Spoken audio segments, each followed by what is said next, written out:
नमस्कार मित्रांनो, स्वागत आहे आपलं गुरुदीक्षा आय एस मध्ये. आणि आज आपल्या एक दिवस एक योजना या कार्यक्रममध्ये आपण self employment scheme for rehabilitation of manual scavengers SRMS या स्कीमबद्दल माहिती घेणार आहोत. तर ॲक्च्युली ही स्कीम तशी फार जुनी स्कीम आहे, पण आत्ता ही सध्याला न्यूजमध्ये का आली तर युनियन कॅबिनेटनं नॅशनल कमिशन फॉर सफाई कर्मचारीज NCSK नॅशनल कमिशन फॉर सफाई कर्मचारीज ह्यांना 3 इयर्स बियॉन्ड म्हणजे 31 मार्च 2022च्या पुढं 3 इयर्सचं एक्सटेन्शन दिलेलं आहे. अजून एक एक्सटेन्शन दिलेलं आहे. त्यामुळं हे न्यूजमध्ये आलं होतं with regards to extension for national commission for Safai Karmachari. तर आपण हे स्कीम जे रिहॅबिलिटेशन आणि सेल्फ एम्प्लॉयमेंट स्कीम आहे फॉर मॅन्युअल स्कॅव्हेंजर्स. तर आपण पुढं ह्यांचे मॅन्युअल स्कॅव्हेंजर्सची डेफिनेशन बघूया आणि स्कीममध्ये त्यांना काय फॅसिलिटीज अवेलेबल आहेत for rehabilitation for self employment हे पण पाहूया. तर आपण एक प्रश्न असं निर्माण होतो की मॅन्युअल स्कॅव्हेजिंग म्हणजे आता भारत एवढा इकॉनॉमिकली डेव्हलप होतो आहे, ग्लोबल पॉवर होतो आहे, तरीसुद्धा भारतात आजही म्हणजे रिसेंट आपण मागच्या 2019मध्ये I don't know the exact figure, पण 2019मध्ये 110 डेथ्स झालेल्या आहेत जे रिपोर्टेड डेथ्स आहेत. When person has underwent manual scavenging, ते क्लिनिंगसाठी जे गेले होते त्याचे रिपोर्टेड डेथ 110 आहेत. तर ही फार एक शेमफुल गोष्ट आहे, बातमी आहे आपल्या देशासाठी. तर ह्याचं रिझन काय म्हणजे मॅन्युअल स्कॅव्हेजिंग अजून काय एक तरी आहे इनडिफरंट ॲटिट्यूड. म्हणजे state government part of state government आहे, ते प्रॅक्टिस प्रिवेल होती, ह्याच्यावर जास्त लक्ष दिलेलं नाही आहे किंवा ते लॉ इम्प्लिमेंटेशनसाठी जास्त फोर्स एनॅक्टमेंट केलेलं नाही स्टेट्सनं. आणि आउटसोर्सिंग हा एक इश्यू आहे. आउटसोर्सिंग तर आउटसोर्सिंग म्हणजे काय, जे कॉर्पोरेशन्स आहेत किंवा लोकल बॉडीज आहेत ते आउटसोर्स करतात हे सीवर क्लिनिंगला आउटसोर्स करतात आणि हे प्रायव्हेट कंपनीजला दिले जातात. तर हे प्रायव्हेट कंपनीज कसं करते, फ्लाय बाय नाईट ऑपरेटर असतात. म्हणजे आले, कॉन्ट्रॅक्ट घेतलं, काम केलं, निघून गेले, फ्लाय बाय नाईट आहेत. तर ते प्रॉपर रोल मेंटेन करत नाही सॅनिटेशन वर्कर्सचा. त्यामुळं कशामुळं वर्कर्स मग त्यांची डेथ होती, डिसीज्ड होतात, ते डिनाय करतात. Contractors have डिनायड any association with the disease. ते लोक सांगतच नाही की हे आमच्याशी रिलेटेड आहे वगैरे. म्हणजे डेथ कशामुळं होती, त्यांचा श्वास गुदमरून होती. एस्फॅक्सिएटेड म्हणतात त्याला. म्हणजे खूप दुर्दैवी अशी गोष्ट आहे ही. आणि परत सोशल इश्यूज आहेत जसं कास्ट, क्लास, इन्कम डिवाइड्स आहे. म्हणजे इंडियाची कास्ट सिस्टीमला पण हे आहे, म्हणजे so called lower caste are expected to perform this job आहे. तसं म्हणजे तुम्ही बघायला गेलं की मी आधी सांगितलं खूप जुनं आहे. म्हणजे हे बॅन जे करायला होतं मॅन्युअल स्कॅव्हेजिंगवर, ह्याचं 1993मध्येच एक ॲक्ट आलेलं होतं, the employment of manual scavengers and construction of dry latrines prohibition act. तर म्हणजे असं ह्याच्यात आपण पुढं आता डिटेल्स बघू, कारण हे फार नेसेसिटी आहे. इंडियामध्ये आजही अशा गोष्टीमुळं डेथ्स होणे किंवा आजही तो class and social economic divide दिसून येणे, it is not good for our nation's image. आणि वी ॲज ॲस्पिरंट आपण जर बघायला गेलं तर आपल्याकडे एक सिम्पथी आणि एम्पॅथी डेव्हलप व्हायला पाहिजे अशा गोष्टीसाठी. तर चला पुढं आपण ह्या स्कीम्सची अजून डिटेल्स बघूयात. तर हे एक सेंट्रल सेक्टर स्कीम आहे. Ministry of social justice and एम्पॉवरमेंटनं हे 2007मध्येच इन प्लेस आलेली आहे. It is actually dehumanising practice. तुम्ही जर बघायला त्याला एक चांगला वर्ड म्हणजे डिह्युमनायझिंग प्रॅक्टिस आहे. हा चांगला वर्ड आहे पण ह्याचा मिनिंग फार खराब आहे. डिह्युमनायझिंग प्रॅक्टिस आहे ही. तर ह्याच्यात काय आहे, it is a scheme for me म्हटलं होतं रिहॅबिलिटेट आयडेंटिफाईड मॅन्युअल स्कॅव्हेंजर्स. आणि त्यांना आता समजा तुम्ही ह्यांना रिहॅबिलिटेट केला तर त्यांना एक अल्टरनेटिव्ह प्रोफेशन द्यायला पाहिजे. तर ह्याच्यात मेन लक्षात घ्या SRMS स्कीममध्ये it is giving them alternate profession. असं नाही की ते बॅन करा, स्टॉप करा, पण त्यांना आयडेंटिफाय करायचं, आयडेंटिफाय करून त्यांना अल्टरनेट प्रोफेशन्स द्यायचं त्यांच्या लाईव्हलीहूडसाठी. आणि त्या स्कीममध्ये बाय एंड ऑफ 0809 होतं 2000, परत रिवाईज झालं 2013मध्ये, ज्यावेळी आपलं prohibition of employment as manual scavengers and their rehabilitation act आला. आणि आता परत 2020-21मध्ये त्याला रिवाईज केलेलं आहे. म्हणजे it is steel on going process. म्हणजे असं नाही आहे की 1993मध्ये ते स्टॉपच झालं पूर्ण, त्यानंतर परत रिवाईज करावं लागलं 2007मध्ये, मग 2013मध्ये, आणि आता 2021 ह्या इयरमध्ये. तर it is still practice of manual scavengers is still going on. तर ह्याच्यात अल्टरनेट प्रोफेशन्स मिळून देण्यासाठी असिस्टन्स देणे गव्हर्मेंटचं काम आहे, सेंट्रल गव्हर्मेंटचं. तर आता ह्याच्यात डेफिनेशन काय केलेलं आहे, आता मी जसं तुम्हाला सांगितलं की 1993मध्ये जो आला होता एक ॲक्ट सगळ्यात पहिला, ते काय होतं, employment of manual scavengers plus construction of dry latrines हे प्रोहिबिट केलं होतं. तर 2013मध्ये हे ॲक्टला सुपरसीड करून नवीन जो ॲक्ट आला, the prohibition of employment as manual scavengers and their rehabilitation. Okay, and their rehabilitation. इथं मग त्यांनी एक डेफिनेशन त्याच्यात ॲड केली. ते डेफिनेशन काय होती, it goes beyond dry latrines. ह्याच्यात outlaws all manual excrement cleaning of insanitary latrines, open drains or pits. म्हणजे पहिला फक्त ड्राय लॅट्रिन जे असायचं त्याचं क्लिनिंगला बॅन केलं होतं, पण 1993 नंतर जो 2013चा आला, सगळे manual excrement cleaning of insanitary latrines, open drains आणि पिट्स ह्यात केलं होतं.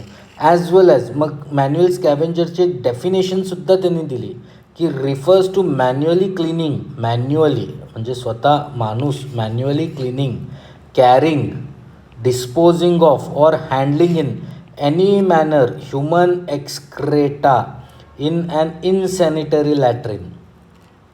क्लिनिंग पण, carrying, disposing of, handling human excreta in an insanitary latrine. 2013मध्ये परत अजून ब्रॉडन झालं ते, include people employed to clean septic tanks, ditches और रेल्वे ट्रॅक्स. ह्याच्यात include cleaning septic tank, ditches और रेल्वे ट्रॅक्स हा एक इम्पॉर्टंट पार्ट आहे, रेल्वे ट्रॅक्स.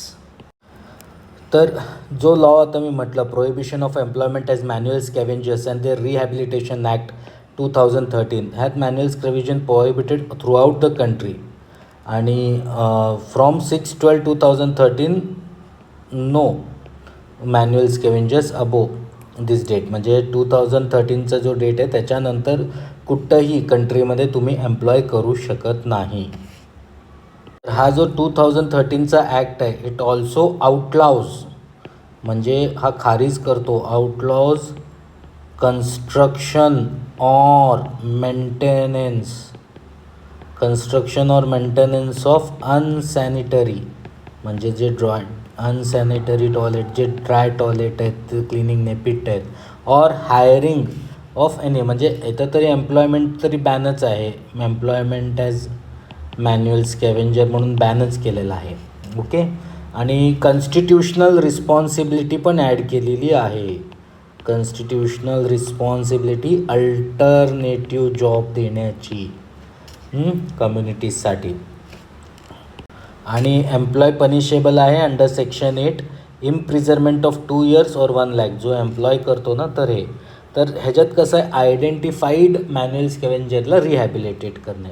तर आत्तापर्यंत 58,000 आयडेंटिफाईड आहेत.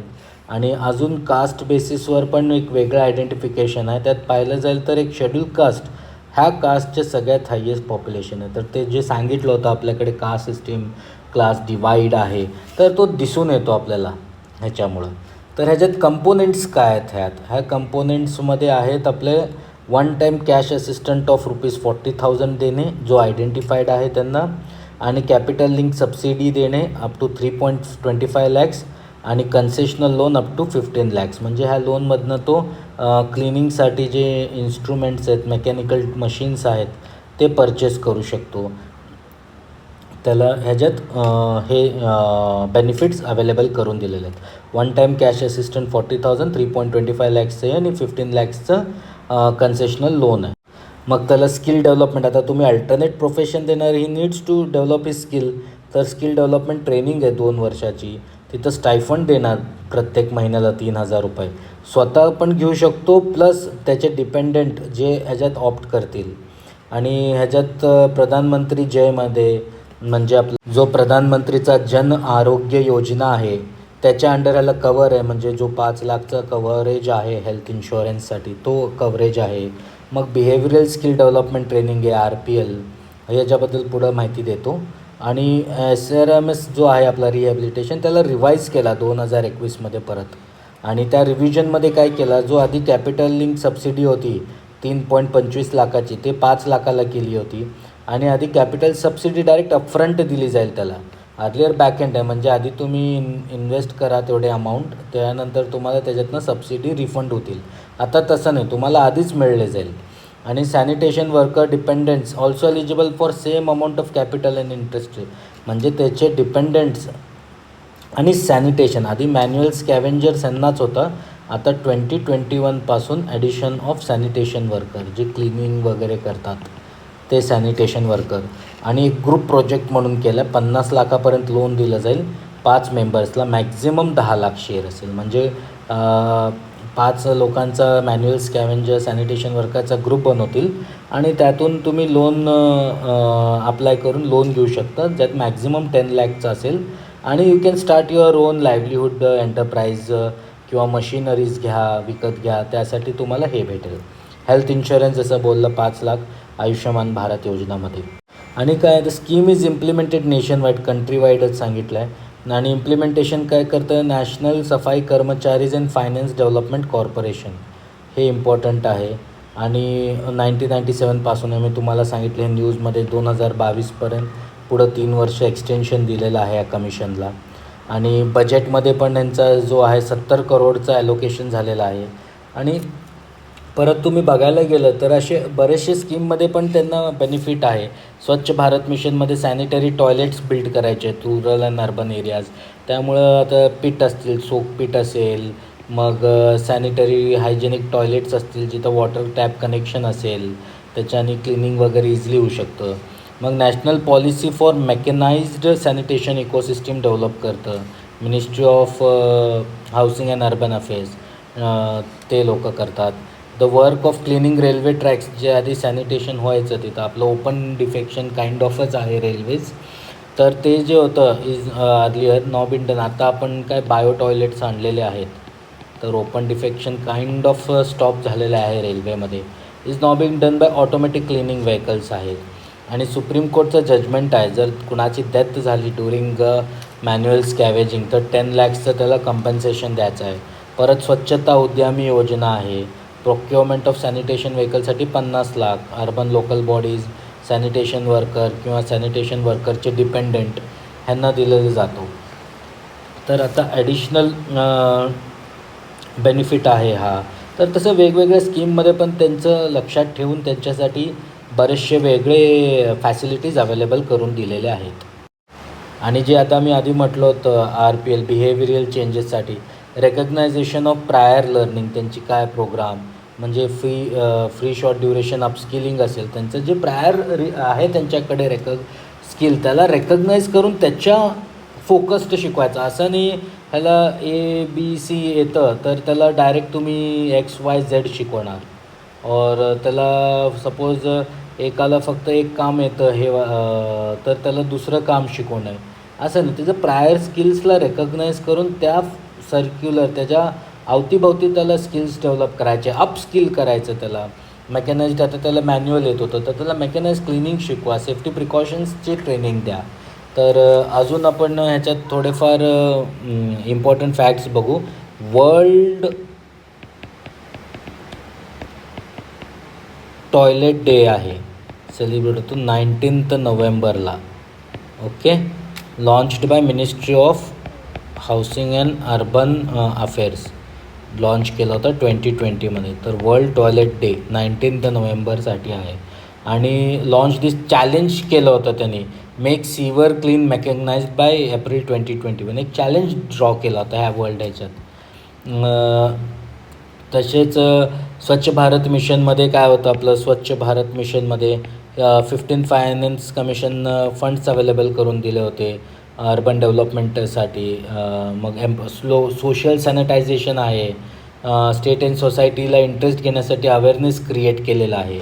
तर अशाच प्रकारे बरेचसे स्कीममध्ये त्यांना हे केलेलं आहे, फॅसिलिटी अवेलेबल करण्याचा. आणि मॅन्युअल स्कॅव्हेंजर एम्प्लॉयमेंट हे कम्प्लिटली बॅन करून टाकायचं, म्हणजे कम्प्लिटली एलिमिनेट करायचं सोसायटीमधून.